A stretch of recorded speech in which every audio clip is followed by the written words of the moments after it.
All you had to do was listen. It was literally so simple.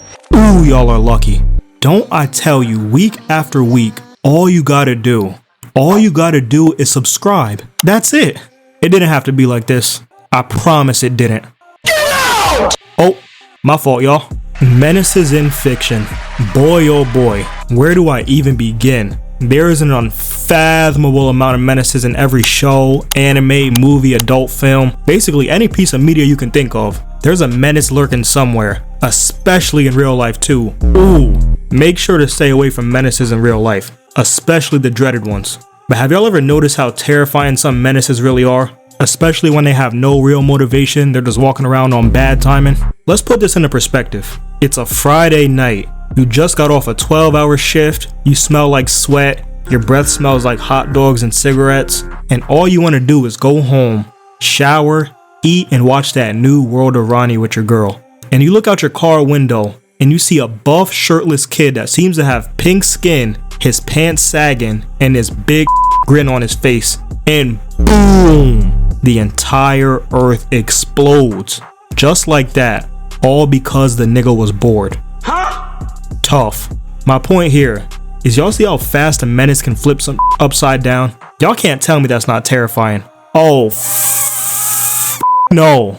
For example, the most psychotic menace we've ever seen on TV. This nigga can destroy the galaxy if he wanted to. The laughingest laugher who ever laughed. Frank Heffley from Diary of a Wimpy Kid. I know I've been seeing the Frank Heffley schizophrenia edits for the past few weeks on TikTok. I'm not gonna lie, that's what made me add bro on here. I never really noticed when I was younger, but I saw the edits and I was like, hold on, this nigga was low-key a psychopath. Look into this nigga's eyes and try to tell me he's a normal guy. When he got mad, he had Greg and Roderick shook. Now the thing with Frank Heffley, he wasn't violent, but this nigga was pushing it. He looked like he could just snap at any second. He just has that natural aggression in his face. But unfortunately, he didn't run any fades, but let's not get it twisted. There will be fades in this video.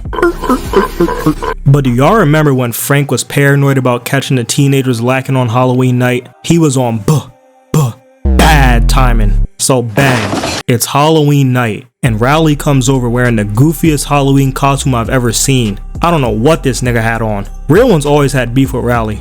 This dude was just so soft. And Frank comes out of nowhere with these big buckets full of water. And we learned this nigga was getting his house violated with toilet paper every year on some regular show. But this year, nah, he needed his get back. He was sitting inside his room rubbing his hands like Dr. Doofenshmirtz. Then he started heading up to the roof, getting ready to leave somebody drenched. Now this menacology is justifiable. You know what I'm saying? The teenagers were messing with him and whatnot. But the only thing is, this nigga was shooting straight air balls. He has a history of throwing buckets of water on random civilians and his own children. And look at what this nigga was wearing. Bro had on a full body camo with the military face paint. He's a sweat. It's never that serious, Frank.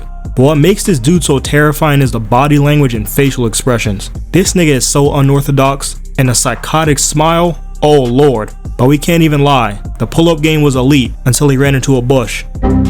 And you can tell by the stress on his face he was camping for hours. He was probably hearing voices and everything. Bro was losing his mind up there. You're weird, buddy. And do y'all also remember when he found out Greg was grinding Twisted Wizard 2 all day? Oh my goodness. So bang. It's the first day of summer and Frank is expecting his sons to be outside lifting weights, playing football, scarfing down hot dogs. But this nigga Greg played Twisted Wizard 2 all day. I can't even lie, that game looks kinda tough. And Greg devised a plan to make it look like he was playing football all day. So he ran through the sprinklers outside and his pops pulled up and he knew off rip something was off. So he turned on the TV and saw Greg never logged off the game. Now look here.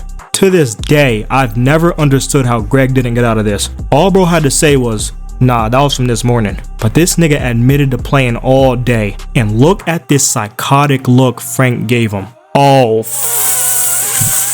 no. This right here is enough to your pants. And he was like, alright, bet. No more games for the rest of the summer. And you know he's old, so he doesn't know what he's doing. You know how your grandparents think you're the next Steve Jobs when you plug in the HDMI? It was something like that. So he's trying to unplug any and everything, and here's where it gets real. Roderick started laughing at him, and Frank took that as an insult to his intelligence. So from my research I conducted, it seems to me that embarrassment and the lack of being taken seriously is a psychological trigger for Frank. So he ripped the cables out, and here's where it happened. He started dying laughing. This man did not blink once. Straight teeth and smiles. It seems he was deriving pleasure from the fear he was putting into his children's heart. Look at their faces. And this is where he officially became the laughingest laugher who ever laughed. Holy moly, this nigga was scary. I didn't even bring up the time he found out about the party, especially when he found General Grant on the thermostat. Zoo,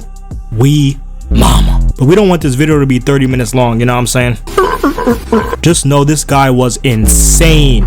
Another scary ass nigga that low-key had me shook from his violent tendencies was Broly from Dragon Ball Z. Now Broly is a Saiyan from Planet Vegeta, and he was always on bad timing. He was just a bad little kid. He ran around blowing stuff up and chuckling. Typical menace activities. But the thing with him is he was strong as This nigga used to beat up his dad for fun. It got so bad that his dad had to put this nigga under mind control. He wasn't allowed to operate under his own impulses for the safety of the universe. So basically, this all started when he was born in the same hospital as Goku. He could not stand the sound of Goku screaming and crying 24/7. My nigga, y'all are babies. But we find out he was built different. He wasn't a normal baby. He was a tough ass booger eater. He had a power level of 10,000. Yeah, we should have known them bro was a menace.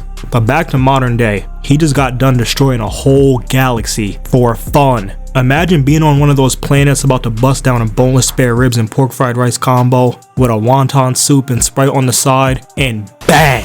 Your entire planet gets destroyed for absolutely no reason, just cause he can and felt like it. So Goku and the gang pulled up to his planet trying to figure out what's going on, and as soon as he locked eyes with Goku, he was like, "Ooh, I've been waiting to see you again." Now this is where it gets kinda scary. I know you don't play with somebody's sleep, but gang, it's been over 20 years and you're still trying to body this nigga? I would wake up in a mental institution if they found out I bodied the nigga that disturbed my slumber. Luckily they never did. But before we get into all that, we gotta talk about Broly's appearance. This nigga looks majestic. It's just something about all the jewels and gold that makes this nigga just, pause. But the stature on top of the gold necklace, arm plates, chest plates, the infinity stones, just everything together, zoo, we, mama. And his outfit was tough. The colors just complement each other so well. He just looks like royalty. I had to glaze real quick. But his pops calmed him down and everyone was like, "Alright, we good now?" And he was like, "Yes, father. I let my emotions get the best of me. I apologize, Goku. Hey, sleep with one eye open tonight, nigga." And everyone went to bed and we have this freaky ass nigga sucking toes in his sleep, and boom! Broly came barging in trying to end Goku, and pure chaos erupted after that. Broly was having the time of his life out there. He was cheesing for more than half the fight. It's terrifying how much he was enjoying this negativity. He was on cloud 9 until his father calmed him down, but that didn't last too long. He snapped and started putting belt to.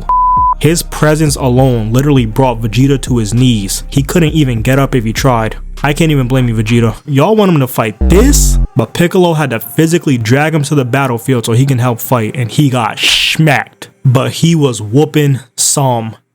Goku, Trunks, Gohan, Piccolo, everybody was getting the beats. He was giving out the 2-for-1 special father and son whoopings for 50% off. This had to be one of the best moments of his life. He was sitting there arms crossed just soaking in the menaceology. What makes this nigga so scary is the love of the game. That's all I can say. He loves this shit.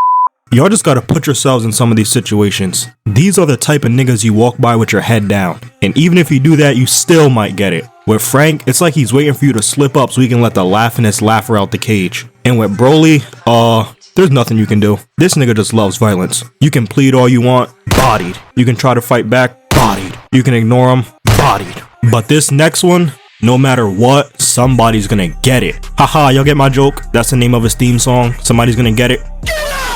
Hall of Pain Mark Henry. This dude was one of the biggest menaces in WWE, and my 12-year-old self would take my head off right now for putting this under the fiction category. I'm ashamed, I can't even look at myself. But if you want to know what type of guy he is, just listen to his theme song.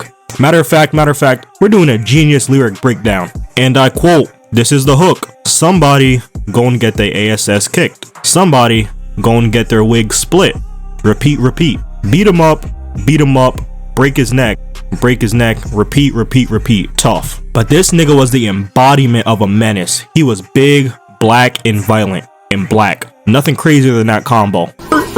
Also, side note, if everything goes to plan with this vid, WrestleMania is happening tonight. Let me know your predictions in the comments. John Cena for the win. But Mark Henry in 2011 was a different breed. This nigga would beat your and induct you into the Hall of Pain, which is basically a collection of all the niggas he decimated. He was treating them like Olympic gold medals, and if he was feeling romantical, oh lord, but he was giving out smoke to everybody. It didn't matter if you were old, 7 foot, a viper, twice his size, you were getting your beat. And the scary thing is, I watched a video about how this gimmick happened, and if you learn the story behind it, you'll question if bro was even acting. But if any little thing didn't go his way, he's literally destroying everything. It didn't matter if you were a producer, writer, cameraman, just move. And when he was giving out the beats, he was on your face talking so much. And when him and Big Show were beefing, oh my goodness. They literally destroyed the ring. Do I even have to explain how this nigga was scary? Look at this dude. This big ass nigga was coming out every week handing out the beats for fun. Mind you, after the match already ended, and his shirt literally said bent on destruction. What more do I gotta say? But that's gonna wrap up this vid. I hope y'all enjoyed. I tried to branch out from anime. Let me know how y'all feel about it. But as always, thank you for tuning in. Thank y'all again for the big 5K. And I'ma catch y'all niggas later. Subscribe!